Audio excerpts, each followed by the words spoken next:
Hello. Adobe Photoshop. It's pretty much king of the hill. It can do everything, everything you can come up with. It can fix it, can do it, well, it's basically the market standard for image manipulation and etc. Problem is this, it costs money. Let's say you go into this one, annual plan, $21 per month or 240 a year. You can get a couple of extra things. Cloud storage, I don't want that, so why can't I untick it? Adobe Fresco, don't use it. Adobe Portfolio, fonts, I don't use it, so why do we have to pay for it, right? $240. Can we save some money using three alternatives? Especially when you don't need all the features, can you save money on it? Well, I think so. I came up with three alternatives to Photoshop. Some online, some offline. And here's my first one. This one is called Pixlr. It has layers, it has a lot of features, smarter tools, so, well, faster editing, it promises a lot of things. And it's an online filter. So let's, you have an express version and a more pro version. Already looked around it. It's online, so it's actually in your browser. This is a picture I took in 2019. It's one of my favorites. In the pull-down menu, you see resizing, image rotation, all the basic things that you might need, exposure, well, all the familiar stuff. Over here you have the similar tools to what Adobe has.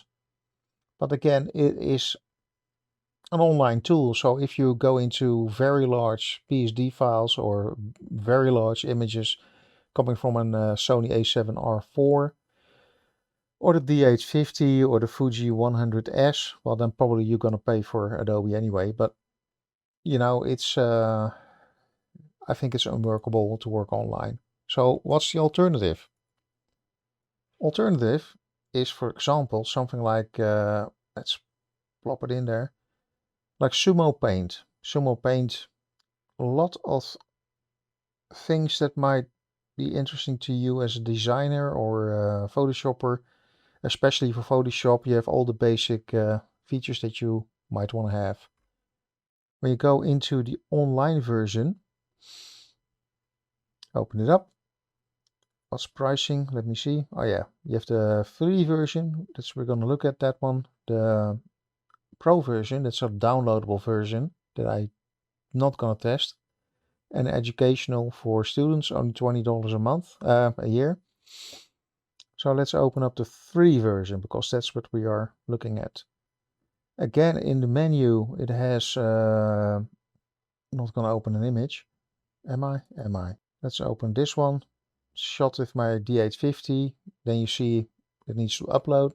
And I have a bigger internet connection, so image size, it has a lot of familiar options, less than the other one, than the photo editor Pixlr.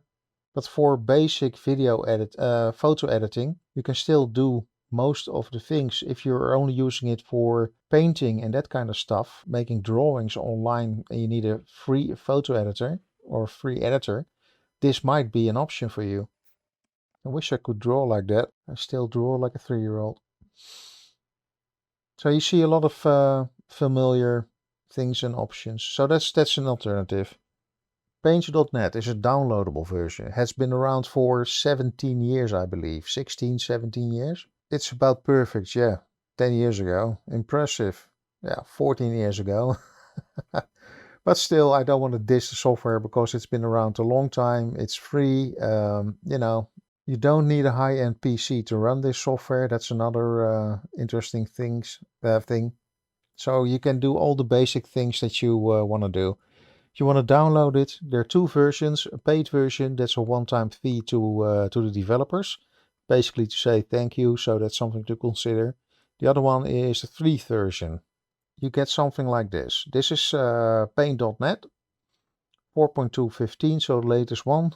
When you go through the toolbar, the menu bar, it pulls down all the menus that you can use or might want to use or can think of. Duplicate layers, all the bells and whistles are here. most of the time we'll use for photo editing. And again, it's free, so $240 saved, right? So here you have all the basic menus again. Zoom, well, what was it? Magic Wand. So if that's all you use, this might be or could be a good alternative. This one is called Photo Post Pro. Nice images. It has a mistake on the website. It should say 10 million downloads, not 10. I don't know what that number is. It has hundreds of tools and functions, 24-hour customer service. Well, that indicates that there is a free version and a paid version. So you have a free version and a paid version. First of all, let's go to the free version. The Pro version probably has extra features, etc., etc. If you download it, you get something that looks like this. This is Photo Post Pro. Again, 2019 bird. It has all the similar features as Photoshop. This is my buddy. He comes around every year to ask for a peanut. Comes up to my back door and makes a noise, and then I know he's there and he gets a peanut. It's a big animal. It's as big as a car. Over here you have all the menus again, which is interesting. Chalk, that's nice. Over here you have the menus. So all the familiar things that you might need. This one I haven't seen before. Negative. Filters. So that's a good option. Difference between Adobe Photoshop is that you have to get used to the new layouts and new menus, and all of a sudden this looks different than you're used to. But again, it saves you $240 a year. That's a real nice one. That's GIMP. GIMP has been around for a very long time. Interesting that jumps out at you. It supports more than just Windows, Linux, Apple, of course Windows and other operating systems. So that might be an alternative if you have an old computer. Install Linux on it, install GIMP on it, and you got a workstation. And you save $240 in subscription fees. Then again, it's not Adobe Photoshop. High quality photo manipulation, well, it's promising. But what does it look like? I'm going to show you in a minute, because I want to tell you there is documentation, there's tutorials to learn you how to use it. So that's an interesting thing. Documentation like the manual in different languages, tutorials, that's already said. Okay, now you can download it by a torrent or by via directly. So what does it look like? Well, it looks like this. This is GIMP.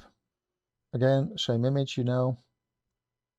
Menu has pretty much everything you might need or can think of, and is a good alternative if you learn the interface.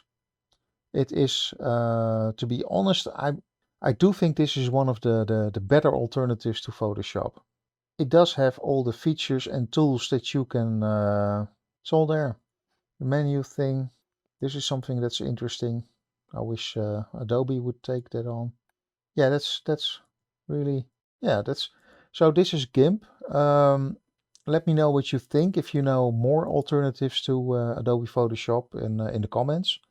If this video has helped you in any way, shape or form, let me know that you appreciate it by a like or a dislike, whatever is up to you.